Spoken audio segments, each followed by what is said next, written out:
Hello students.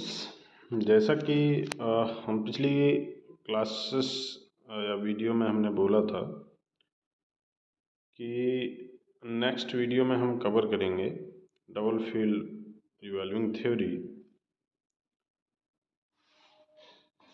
तो वही नया टॉपिक आपके लिए जो है लाए हैं। यहाँ पर देख सकते हैं कि अगर आपसे कोई क्वेश्चन पूछे, अगर आपसे कोई क्वेश्चन पूछता है कि single phase induction motor self starting क्यों नहीं होती, या आपसे क्वेश्चन पूछा जा सकता है कि डबल रिवॉल्विंग फील्ड थ्योरी क्या है, इसको समझाइए। तो दोनों क्वेश्चन को समझाने का जो कंटेंट रहेगा वो सेम रहेगा। अगर आपसे डायरेक्ट पूछ लिया जाए कि डबल रिवॉल्विंग फील्ड थ्योरी क्या है, तो भी यही कंटेंट जो हम आज देखेंगे वो रहेगा। या आपसे पूछ लिया जाए कि single phase induction motor self starting क्यों नहीं होती, तब भी कंटेंट यही रहेगा। तो जैसा कि हमने प्रीवियस क्लासेस में आपको बताया था कि जब आपको सिंगल फेज इंडक्शन मोटर में एसी सप्लाई दी जाती है, कौन सप्लाई दी जाती है? सिंगल फेज इंडक्शन मोटर में एसी सप्लाई दी जाती है, तो वहाँ पर एक फ्लक्स जनरेट होता है जिसको आप स्टेटर फ्लक्स या मेन फ्लक्स के नाम से जानते हैं। ये आपने V सप्लाई दे दिया और ये आपका करंट है। तो यहाँ पर ये एक फ्लक्स जनरेट होता है जिसको फाई 1m या फाई m से प्रदर्शित करते हैं। इसको मेन फ्लक्स बोलते हैं। चूँकि क्वेश्चन में आप देख सकते हैं कि आपको समझाना है कि सेल्फ स्टार्टिंग ये होती क्यों नहीं है, या double field revolving field theory क्या है। तो इस थ्योरी में ये बताया गया है कि आपकी जो सिंगल फेज इंडक्शन मोटर होती है वो स्टार्ट क्यों नहीं होती है, इसके लिए स्टार्टर की आवश्यकता क्यों पड़ती है। तो समझेंगे हम कि जब ये स्टेटर जो फ्लक्स है फाई 1m है, इस थ्योरी में क्या बताया गया कि ये आपका रोटेटिंग होता है ns स्पीड से। कितनी स्पीड से? ns स्पीड से। तो इसके दो कंपोनेंट लिए जाते हैं। कितने कंपोनेंट लिए जाते हैं? दो कंपोनेंट लिए जाते हैं। और दो कंपोनेंट कौन कौन से होते हैं? एक तो फॉरवर्ड होता है और एक बैकवर्ड होता है। तो फाई एफ और फाई बी, जिनका मैग्नीट्यूड फाई एम बाई 2 और फाई एम बाई, ये हमने क्या किया, हमारे पास phi M stator magnetic flux था, इसको हमने दो पार्ट में डिवाइड किया, एक फाई एफ और एक फाई बी। फाई एफ क्या है? Forward flux. फाई बी क्या है? Backward flux. और इनका मैग्नीट्यूड क्या है? फाई एम बाई 2 और फाई एम बाई 2। अच्छा, फॉरवर्ड का मतलब इसकी डायरेक्शन क्या है? एंटी क्लॉकवाइज डायरेक्शन है, मतलब ये एंटी क्लॉकवाइज डायरेक्शन में घूमेगा, और फाई भी क्लॉकवाइज डायरेक्शन में घूमेगा। मतलब कहने का मतलब ये है कि ये आपस में दोनों विपरीत दिशा में घूमते हैं। तो देखेंगे कि ये कैसे इस थ्योरी का यूज करके हमको ये पता चलता है कि self starting motor induction motor क्यों नहीं होती है। तो स्टार्टिंग से देखेंगे कि सिंगल फेज इंडक्शन मोटर के केस में जो स्टेटर वाइंडिंग जो होती है वो एक अल्टरनेटिंग मैग्नेटिक फील्ड का उत्पादन करती है, जिसे हम फाई एम से प्रदर्शित करते हैं, और यही आपका क्या होता है? अधिकतम मैग्नीट्यूड होता है। तो डबल फील्ड रिवॉल्विंग थ्योरी में क्या बताया गया कि इस थ्योरी के अनुसार स्टेटर फ्लक्स के दो कंपोनेंट का उपयोग किया जाता है, जैसा कि मैंने बताया, और प्रत्येक में स्टेटर फ्लक्स के अधिकतम मैग्नीट्यूड का आधा भाग होता है φ1m/2, ये मैंने बताया। ठीक, एक कौन सा होता है, ये दोनों कंपोनेंट किस स्पीड से घूमते हैं, ns स्पीड से विपरीत दिशा में घूमते हैं, जो कि मैंने बताया। इसमें दो कंपोनेंट φf और φb फॉरवर्ड कंपोनेंट और बैकवर्ड कंपोनेंट जो एंटी क्लॉकवाइज डायरेक्शन में घूमता है φf, और φb किस डायरेक्शन में घूमता है, क्लॉकवाइज डायरेक्शन में घूमता है। इन दोनों को जो है हम फिगर के माध्यम से भी समझने का प्रयास करेंगे। मान लीजिए कि आपके पास थीटा इजकल टू 0 है। थीटा इजकल टू 0 बोलें तो मतलब स्टार्टिंग के केस में, तो यहाँ पर देख सकते हैं जो दो कंपोनेंट हैं, ये φf है और ये φb है। φf किस डायरेक्शन में घूम रहा है, एंटी क्लॉकवाइज डायरेक्शन में, और φb क्लॉकवाइज डायरेक्शन में घूम रहा है, देख सकते हैं, जो कि फिगर में बना हुआ है। अब जब थीटा इजकल टू 0 में देख रहे हैं तो ये अपोजिट डायरेक्शन में घूम रहे हैं और ns स्पीड में घूम रहे हैं, ये ns और ये भी ns, और मैग्नीट्यूड भी इनका क्या है, दोनों का सेम है, वो φ1m/2 के बराबर है। अब अगर थीटा इजकल टू 90 डिग्री है, थीटा इजकल टू जब 90 डिग्री है तो फ्लक्स की वैल्यू क्या हो जाती है, इस फिगर से देख सकते हैं कि फ्लक्स की वैल्यू φ1m मतलब मैक्सिमम वैल्यू हो जाती है, जो कि हमने पहले बताया भी है। फाई बराबर क्या होता है, φm sin ओमेगा टी। जब ओमेगा टी बराबर 90 डिग्री रख देंगे तो फाई बराबर क्या हो जाएगा, φm, क्योंकि साइन 90 की वैल्यू क्या होती है, 1 हो जाती है। तो यहाँ पर अगर केस देखेंगे 90 डिग्री का, तो हमारा जो फ्लक्स होना चाहिए वो क्या होना चाहिए, φm के बराबर होना चाहिए। तो यहाँ पर देख सकते हैं कि इन जो दोनों का परिणामी स्टेटर फ्लक्स का तत्कालिक मान होता है, मतलब अगर हम φf और φb का रिजल्टेंट हम देखें तो स्टेटर फ्लक्स का रिजल्टेंट हमारा निकलना चाहिए।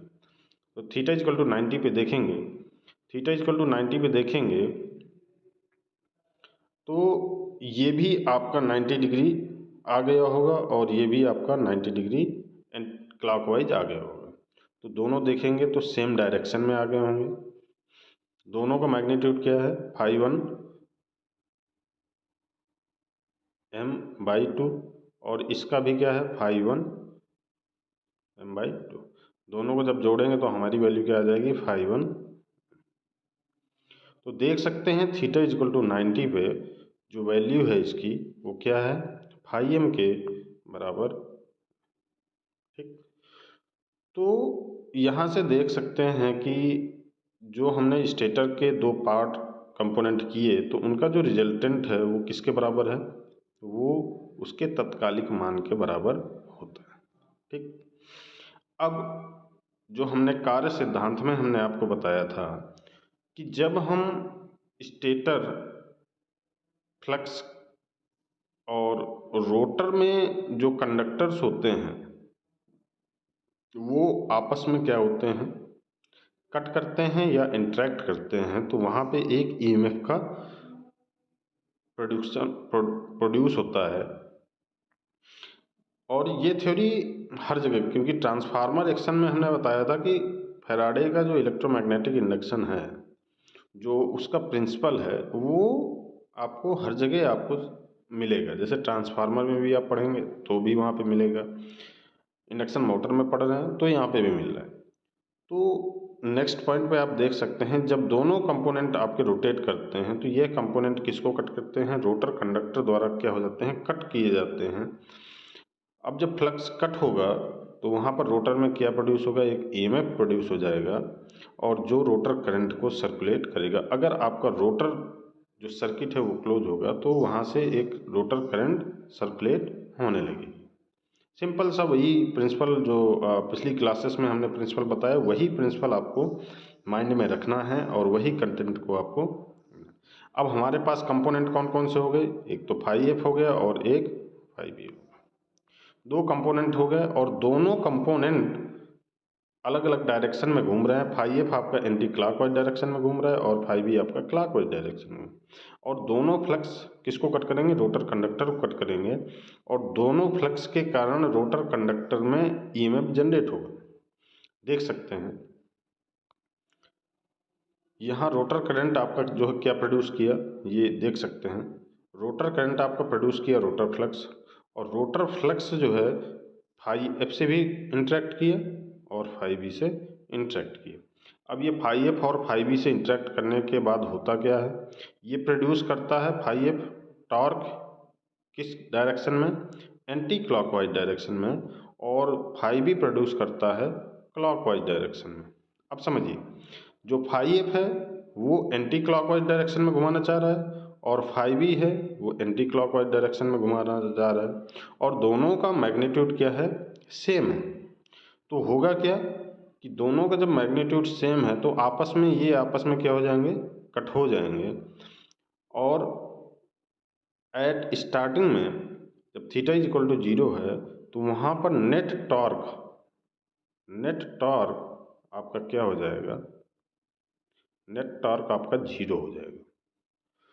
तो जब स्टार्टिंग की बात करेंगे तो फाई एफ से प्रोड्यूस हुआ क्या, फाई एफ से प्रोड्यूस हुआ टाउ एफ, और फाई बी से प्रोड्यूस हुआ टाउ बी।